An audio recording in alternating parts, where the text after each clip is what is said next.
ఛత్తీస్గఢ్ పరిసర ప్రాంతాలలో 0.9 కిలోమీటర్ల ఎత్తులో ఒక ఉపరితల ఆవర్తనం కొనసాగుతుంది. ఆ ఉపరితల ఆవర్తనం నుంచి గల్ఫ్ ఆఫ్ మన్నార్ వరకు 0.9 కిలోమీటర్ల ఎత్తులో ఒక ఉపరితల ద్రోణి తెలంగాణ, రాయలసీమ, అంతర్గత తమిళనాడు మీదుగా 0.9 కిలోమీటర్ల ఎత్తులో కొనసాగుతుంది.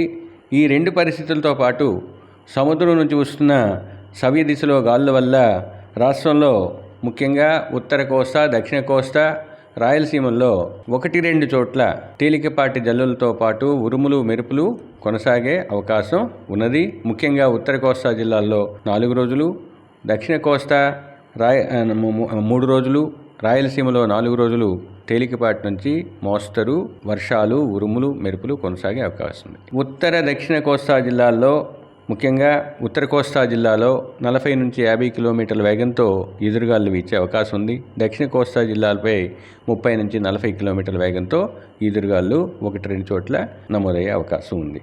ఇక గరిష్ట ఉష్ణోగ్రతల్లో పెద్దగా మార్పు ఏమీ లేదు.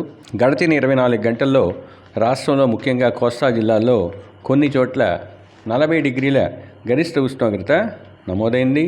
గడిచిన 24 గంటల్లో రాష్ట్రంలో అత్యధికంగా శ్రీకాకుళం జిల్లా సోంపేటలో 9 సెంటీమీటర్ల వర్షపాతం, అనకాపల్లి జిల్లా చోడవరంలో 4 సెంటీమీటర్ల వర్షపాతం నమోదైంది.